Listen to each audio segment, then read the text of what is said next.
அனைவருக்கும் வணக்கம். இன்றைய வகுப்பு பார்த்தீங்கன்னா பொது தமிழ் அழகு 7ல் தமிழ் அறிஞர்களும் தமிழ் தொண்டும் அந்த டாப்க்கு கீழே வர சி இலக்குவனார் அவர்களை பற்றி பார்க்க போகிறோம். அவரோட தமிழ் பணி தொடர்பான செய்திகள் பார்க்க போகிறோம். மொத்தம் 25+ பாயிண்ட்ஸ் தான் இருக்குது. ஸோ இதை மட்டும் படிச்சிங்கனாலே போதும். எக்ஸாம் பாயிண்ட் ஆஃப் வியூவில் school book, out source, previous year எல்லாத்தையுமே நம்ம கவர் பண்ணி தான் கொண்டுட்டு வந்திருக்கோம். சரியா? சரி, வாங்க கிளாஸ்க்குள்ளே போயிடலாம். ஆல்ரெடி என்னென்ன வீடியோஸ் நம்ம சேனலில் இருக்குது அப்படின்னு பார்த்தோம்னா, தமிழ் பணி தொடர்பான செய்திகள் நம்மளோட இலக்கிய டாப்பிக்கில் பார்த்திங்கன்னா தமிழ் பணி தொடர்பான செய்திகள்னு கொடுத்துருப்பாங்க இல்லையா? அதில் 3 பேரை பற்றி மட்டும்தான் கேட்டிருப்பாங்க. யார்? உவே சுவாமிநாத ஐயர், தேப்போ மீனாட்சி சுந்தரனார், சி இலக்குவனார். இதில் நம்ம ஆல்ரெடி இவங்க 2 பேரை பற்றி பார்த்துட்டோம். ஸோ அவங்களோட வீடியோ லிங்க் டிஸ்கிரிப்ஷனில் இருக்குது. இன்றைக்கி நம்ம சி இலக்குவனார் பார்த்தா இந்த தமிழ் பணி தொடர்பான செய்திகள் கான்செப்டே முடிஞ்சிருச்சு. ஓகே, என்னென்ன லிங்க்ஸ் இருக்குது அப்படின்னு பார்த்தீங்கன்னா, உவே சுவாமிநாத ஐயர் அண்ட் தேப்போ மீனாட்சி சுந்தரம், பொது தமிழ் அப்படின்னு ஒரு பிளேலிஸ்ட் இருக்கும், திருக்குறள் அப்படின்னு ஒரு பிளேலிஸ்ட் இருக்கும். ஸோ இதெல்லாம் பார்த்து யூஸ்ஃபுல்லாக இருக்கும். கண்டிப்பாக பாருங்கள். ஓகே, இவரை பற்றின ஒரு பெரிய ட்ராபேக், அதாவது இவரை பற்றி கிடையாது, இவரை பற்றின கான்செப்டில் என்ன ட்ராபேக்னா, ஸ்கூல் புக்ஸில் ரொம்ப கான்செப்ட்ஸ் கிடையாது. ஸோ நம்ம out source plus previous year questions இருக்கு இல்லையா, அதில் கேட்டதை வச்சு அந்த மாடல்ஸை வச்சு நம்ம இந்த நோட்ஸை ப்ரிப்பேர் பண்ணியிருக்கோம். ஓகே ஃபர்ஸ்ட் தமிழ் போராளியான முனைவர் சி இலக்குவனார் அவர்களை பற்றி பார்க்குறோம். பெயர் சி இலக்குவனார். இவரோட இயற்பெயர், அதாவது உண்மையான பெயர் என்ன? சி லட்சுமணன். காலம் பார்த்தீங்கன்னா 10/3/1909 பிறந்தார். 3/9/1973 இறந்திருக்காரு. இவரோட பிறப்பு எங்கன்னு பார்த்தீங்கன்னா, நாகப்பட்டினம் மாவட்டம் திருத்துறைப்பூண்டி வட்டம் வாய்மைமேடு அப்படிங்கிற கிராமத்தில் பிறந்திருக்காரு. ஸோ இது இப்போ திருத்துறைப்பூண்டி வட்டம் நாகப்பட்டினம் மாவட்டம் இப்போ கரண்ட்டு. இப்போ இவர் பிறந்தப்போ பழைய நம்ம ஓல்டு இதிலெல்லாம் பார்த்தீங்கன்னா வேதாரண்யம் அருகே வாய்மைமேடுன்னு கொடுத்துருப்பாங்க. ஸோ அப்போ வேதாரண்யத்தையும் வந்துச்சுனாலும் நீங்கள் கன்ஃபியூஸ் ஆகிக்காதீங்க. ஓகே அடுத்து இவரோட பெற்றோர் பார்த்தீங்கன்னா, சிங்காரவேலர், ரத்தினத்தாச்சி, அது ரத்தன அம்மாள்னு சொல்லுவாங்க. ஆச்சின்னு அந்த காலத்துலலாம் சொல்லுவாங்க இல்லையா, மரியாதையா. ஸோ ரத்தனத்தாச்சி அப்படின்னு சொல்கிறாங்க. ஓகேயா? நெக்ஸ்ட், அரசர் மடத்தில் நடுநிலை பள்ளியில் பயின்ற பொழுது தமிழாசிரியர், இவரோட தமிழாசிரியரான சாமி சிதம்பரனார் அப்படிங்கிறவர். இது ஒரு ரொம்ப இம்பார்ட்டன்ட் கொஷின், அடிக்கடி கேட்டுட்டு இருக்கிற ப்ரீவியஸ் இயர் கொஷின். அரசர் மடத்தில் நடுநிலைப்பள்ளியில் இவர் படிச்சுட்டு இருந்தப்போ தமிழாசிரியரான சாமி சிதம்பரனார் அப்படிங்கிறவர் தான் இவரோட லட்சுமணன் அப்படிங்கிற பேரை லக்குவன் அப்படின்னு மாற்றினார். ஏன் லக்குவன் அப்படின்னு மாற்றுறாருன்னு பார்த்தீங்கன்னா, வடமொழி பெயரை தவிர்த்து தூய தமிழில் மாற்றினதா சொல்கிறாங்க. ஓகே, ஸோ லட்சுமணன்கிறது வடமொழி பேர், அதை தூய தமிழில் மாற்றோம்னா லக்குவன் அப்படின்னு சொல்லணும்னு சொல்கிறாங்க. நம்ம பின்னாடி அவருக்கு மரியாதை கொடுக்குற விதமாக லக்குவனார் அப்படின்னு கூப்பிட ஆரம்பிச்சிட்டோம். ஓகே சி லக்குவனார் தமிழில் முதுநிலை பட்டமும் மெய்யில் முனைவர் பட்டமும் PhDயும் பெற்றுள்ளார். இவரோட கல்வி என்ன? தமிழில் முதுநிலை பட்டம், மெய்யில் முனைவர் பட்டம், இது ரெண்டையும் என்ன பண்ணியிருக்காரு? வாங்கியிருக்காரு, டிகிரி வாங்கியிருக்காரு. ஓகே, கல்வி தகுதி. அடுத்து இவரோட புனைப்பெயர்னா நிக்நேம். இப்போ எல்லாரால அழைக்கப்பட்ட நிக்நேம்னு ஒன்று இருக்கும் இல்லையா, அது என்னன்னு பார்த்தீங்கன்னா தொல்காப்பியன் அப்படின்னு இவரை சொல்லுவாங்க. தொல்காப்பியன் அப்படின்னு ஏன் சொல்கிறாங்கன்னு பார்த்தீங்கன்னா, தொல்காப்பியத்தின் மீது அதிக ஈடுபாட்டு காரணமாக இவர் தொல்காப்பியம் மீது அதிக ஈடுபாடு வச்சுருந்துருப்பார். ஏன்னா தொல்காப்பியம் ரொம்ப இம்பார்ட்டண்டான நூல். அதை நம்ம உலகத்துக்கே தெரியப்படுத்தணும்னு சொல்லி இங்கிலீஷில் மொழிபெயர்ப்புலாம் பண்ணியிருப்பார். தொல்காப்பியத்தை பற்றி டீட்டெயில்டாக உரையெல்லாம் எழுதியிருப்பார். ஸோ அதனால் இவரை தொல்காப்பியன் அப்படின்னு சொல்கிறாங்க. ஓகே, இவரோட பேர் 3 பேர்: லக்குவனார், லட்சுமணன், தொல்காப்பியன். ஸோ இந்த பேர்லாம் கேட்டாங்கன்னா முக்கியமாக நோட் பண்ணிக்கோங்க. இந்த சாமி சிதம்பரனார் அப்படிங்கிறது அடிக்கடி கேட்கப்பட்ட ப்ரீவியஸ் இயர் கொஷின்.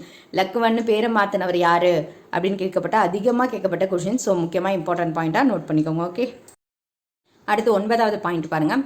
தமிழ் என்பது ஒரு மொழி மட்டுமல்ல, அது தமிழர்களின் உயிர் அப்படின்னு அந்த கொள்கையோடு வாழ்ந்திருக்காரு. அவரோட கொள்கை என்னவா இருந்திருக்கு? தமிழ் என்பது ஒரு மொழி மட்டுமல்ல, அது தமிழர்களின் உயிர் அப்படிங்கிறது தான் அவரோட கொள்கையாக இருந்திருக்கு. தமிழுக்காக பல முறை சிறை சென்றதால் இவரை தமிழ் போராளி அப்படின்னு அழைக்கிறோம் அப்படின்னு சொல்கிறாங்க. தமிழுக்காக போராட்டங்களாகட்டும், தமிழுக்காக பேசுறதுக்காகட்டும், இந்த மாதிரிலாம் நிறைய சிறைக்கெல்லாம் போயிருக்காராம். அதனால் இவர் என்னன்னு சொல்கிறாங்க? தமிழ் போராளி அப்படின்னு சொல்கிறாங்க. இதுக்கு முன்னாடி நம்ம நிக்நேம்லாம் பார்த்தோம் இல்லையா, தொல்காப்பியர், இலக்குவன், தமிழ் போராளி, இது மாதிரிலாம் யாரை சொல்லுவாங்க அப்படின்னு கேள்வி கேட்கலாம். ஓகே, ஸோ ஸ்ரீ இலக்குவனார் அப்படின்னு ஞாபகம் வச்சுக்கோங்க. அடுத்து பாருங்கள், 1936 தமிழ் வித்வான் பட்டமும் BOL MOL MA பட்டமும் பெற்றார். ஸோ இது கேட்டிருக்காங்க. இது ஒரு ப்ரீவியஸ் இயர் கொஷின். என்னென்னா BOL MOL MA பட்டம் பெற்றவர்னு சொல்லி கீழே ஒரு 4 பேரோட பேரை கொடுத்து கேட்டிருந்தாங்க. ஓகே, ஸோ இதையும் நோட் பண்ணிக்கோங்க. அடுத்தது 1936 to 43 அந்த காலகட்டத்தில் தலைமை ஆசிரியராக பல்வேறு உயர்நிலை பள்ளிகளில் பணியாற்றினார். ஸோ இவர் தமிழ் தலைமை ஆசிரியர் தான். ஓகே, இவர் தமிழ் தான். ஓகே, ஸோ தமிழ் தலைமை ஆசிரியராக பல்வேறு உயர்நிலை பள்ளிகளில் பணியாற்றினார். 1945 டு 65 அந்த காலகட்டத்தில் தமிழ் துறை தலைவராகவும் தி இந்து கல்லூரி விருதைனா விருதாச்சலம் இருக்குல்ல, ஸோ விருதை செந்தில் குமாரநாடார் கல்லூரி, மதுரை தியாகராஜர் கல்லூரி, இங்கெல்லாம் தமிழ் துறை தலைவராக பணியாற்றியிருக்காரு. அடுத்தது 1962 தமிழ் பாதுகாப்பு கழகம் தொடங்கினார். தமிழ் பாதுகாப்பு கழகம் அப்படின்னு ஒன்று தொடங்குறாரு. எப்போ? 1962. அதன் பிறகு 1965ஆம் ஆண்டு நடைபெற்ற இந்தி எதிர்ப்பு போராட்டம்னு ஒன்று நடந்துச்சு இல்லையா? இந்த மும்மொழி கொள்கை வந்தப்போ மும்மொழி கொள்கையெல்லாம் ஏற்க மாட்டோம்னு சொல்லி அண்ணா நிறைய பேர் அப்போ வந்து ராஜாஜி ஆட்சி பண்ணியிருப்பார். இதெல்லாம் எதுக்கு கம்பைன் பண்ணி சொல்கிறேன்னா ஐஎன்எம்ல இந்த கான்செப்ட் வரும். ஸோ அதனால் எல்லாத்தையுமே நீங்கள் எப்போவுமே சேர்த்து படிச்சுக்கோங்க. அப்போ தான் ஞாபகத்தில் இருக்கும். ஓகே, ராஜாஜி ஆட்சி அப்போ மும்மொழி கொள்கைன்னு வரும், அண்ணாலாம் எதிர்த்திருப்பாங்க இல்லையா? ஸோ அந்த இடத்துல இவரும் அந்த போராட்டத்தில் பங்கேற்றிருக்காரு. எப்போ? 1965ஆம் ஆண்டு இந்திய எதிர்ப்பு போராட்டத்தின் போது இவர் ஆற்றிய சொற்பொழிவுக்காகவும் போராட்டங்களை முன்னின்று நடத்தியதற்கவும் கைது செய்யப்பட்டார், சிறையில் அடைக்கப்பட்டார். அடுத்தது பார்த்தீங்கன்னா 1967 டு 1968. 1967லலாம் வந்து ஆட்சி மாற்றம் வந்துடும் இல்லையா? ஸோ ஆட்சி மாற்றத்துக்கு பிறகு இவர் மாநில கல்லூரி தலைமை தமிழ் பேராசிரியராக ஆனார்.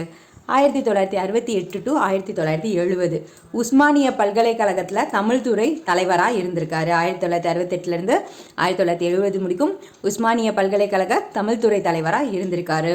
அடுத்தது தொல்காப்பியத்தை ஆங்கிலத்தில் மொழிபெயர்த்துள்ளார். தொல்காப்பியத்தை ஆங்கிலத்தில் மொழிபெயர்த்தவர் யாருன்னு கேட்டால் சி லக்குவனார். ஓகே, இது ஒரு இம்பார்ட்டண்டான கேள்வி. ஸோ இந்த question previous year question. Okay, note பண்ணிக்கோங்க.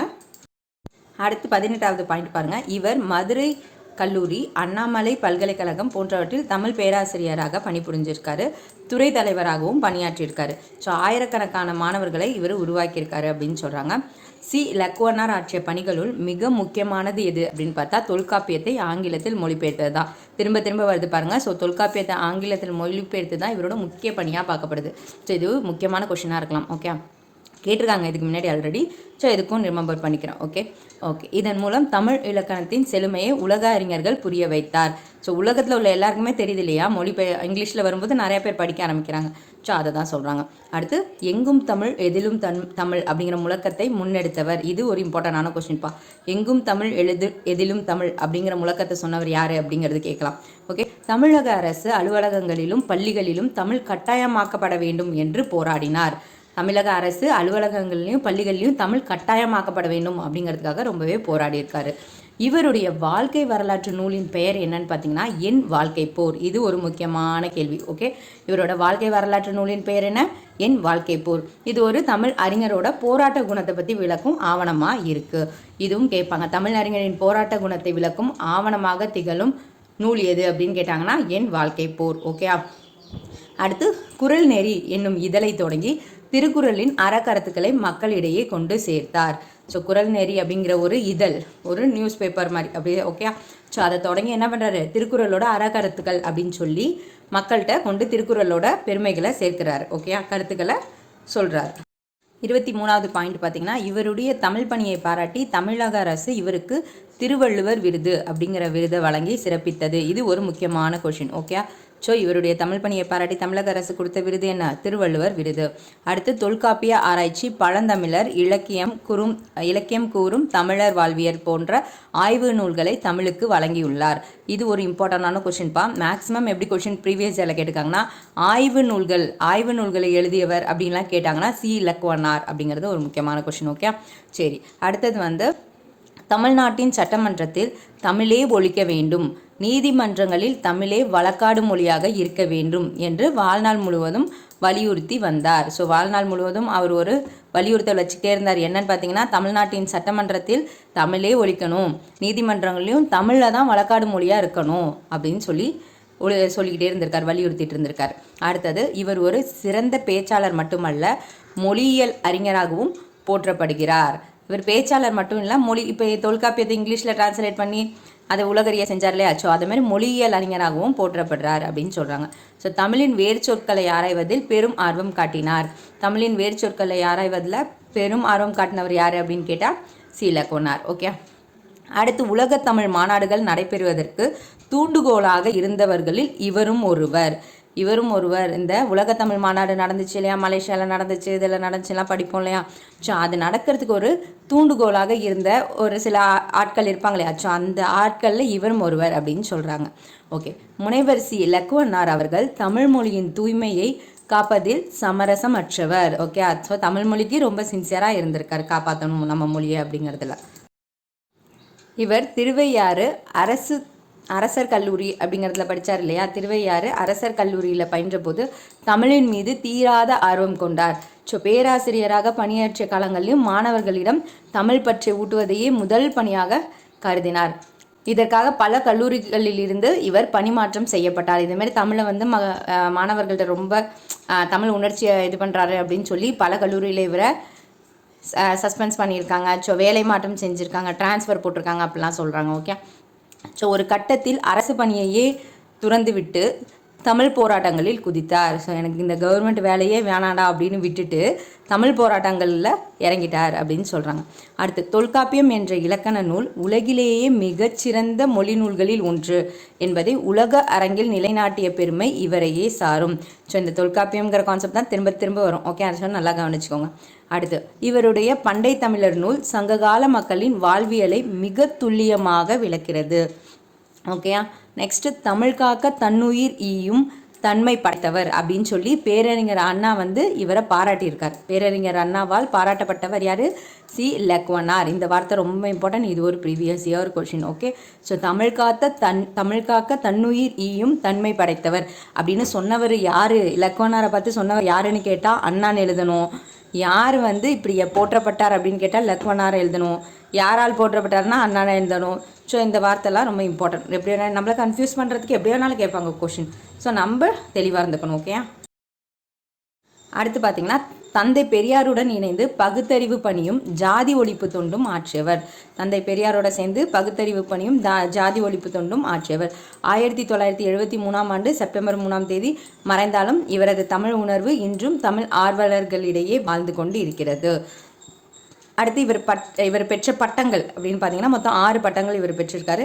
செந்தமிழ் மாமணி, பயிற்சி மொழி காவலர், இந்தி எதிர்ப்பு படை தளபதி, குரல் நெறி காவலர், மொழிப்போர் மூலவர் இலக்கண செம்மல், மொழிப்போர் மூலவர் இலக்கண செம்மல். ஓகேயா. நெக்ஸ்ட், இவர் எழுதிய நூல்கள்லாம் பார்த்தோன்னா அமைச்சர் யார், தமிழகத்தில் நாம், கர்ம வீரர் காமராசர், எழிலரசி அல்லது காதலின் வெற்றி, சங்க இலக்கிய சொல்லோவியங்கள், மாணவர் ஆற்றுப்படை, எல்லோரும் இந்நாட்டு அரசர், தமிழ் கற்பிக்கும் முறை, அண்ணாவிற்கு பாவியல் வாழ்த்து, வள்ளுவர் வகுத்த அரசியல், இலக்கியம் கூறும் தமிழர் வாழ்வியல், வள்ளுவர் கண்ட இல்லறம், தொல்காப்பிய ஆராய்ச்சி விளக்கம், பழந்தமிழ், என் வாழ்க்கை போர். என் வாழ்க்கை போருங்கிறது அவரோட சுய வரலாறு.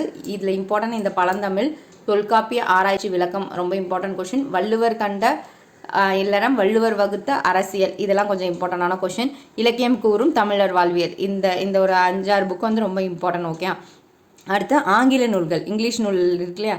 எ brief study of Tamil words, making of Tamil grammar, Tolkappiyam with critical studies and Tamil language, இது இங்கிலீஷ் புக்ஸ். அடுத்து நடத்திய இதழ்கள், அவர் வந்து இதழ்கள் நடத்தினார்னு சொன்னோம் இல்லையா. ஸோ குரல் நெறி, திராவிட கூட்டரசு, சங்க இலக்கியம், திராவிடியன் ஃபெடரேஷன். ஸோ இது English book. Okay, Dravidian federation அப்படிங்கிறது ஒரு இங்கிலீஷ் புக். ஓகே, இங்கிலீஷ் இது நியூஸ் புக். ஓகே, இங்கிலீஷ் இதழ். இது previous year question. C Lakkuvanar அவர்களின் இயற்பெயர் என்ன? Option A Ramanathan, option B Lakshmanan, C Bharathidasan, D Thiruvengadam. விடை தெரியவில்லை. அடுத்து 2வது கேள்வி, தொல்காப்பியத்தை ஆங்கிலத்தில் மொழிபெயர்த்தவர் யார்? UVeSa, G U Pope, C Lakkuvanar, Veeramamunivar. Okay, இதுக்கெல்லாம் ஆன்சர் நீங்களே சொல்லுங்கள். ஏன்னா இதுக்கு முன்னாடி நம்ம எல்லாமே கிளாஸில் பார்த்துட்டோம். ஓகே, சி லக்குவனார் தொடங்கிய இதழின் பெயர் என்ன? குரல் நெறி, தமிழ் சிட்டு, குயில், தேன்மொழி. அடுத்து, சி லக்குவனாரின் சுயசரிதை நூலின் பெயர் என்ன? என் சரிதம், என் கதை, என் வாழ்க்கை போர், போராட்டமே வாழ்க்கை. அடுத்து, சி லக்குவனார் எந்த ஊரில் பிறந்தார்? உத்தமதானபுரம், வாய்மேடு, சமுத்திரம், சங்கரன் கோவில். ஸோ இந்த 5க்கான ஆன்சர்ஸை நீங்கள் ட்ரை பண்ணி பாருங்கள். அண்ட் கண்டிப்பாக உங்களுக்கு யூஸ்ஃபுல்லாக இருந்திருக்கும் இந்த கிளாஸ்ன்னு நான் நம்புகிறேன். சப்ஸ்கிரைப் பண்ணி வச்சுக்கோங்க, அப்போ தான் நான் நெக்ஸ்ட் போடுற வீடியோஸ் உங்களை வந்து ரீச் ஆகும். அண்ட் உங்கள் ஃப்ரெண்ட்ஸ் சர்க்கிள்ஸ், எக்ஸாம்ஸ்க்கு படிக்கிற எல்லாருக்கும் ஷேர் பண்ணுங்கள். எல்லாருக்கும் யூஸ்ஃபுல்லாக இருக்கட்டும். ஓகே, தேங்க்ஸ் ஃபார் வாட்சிங் பா. Keep support. தேங்க்யூ.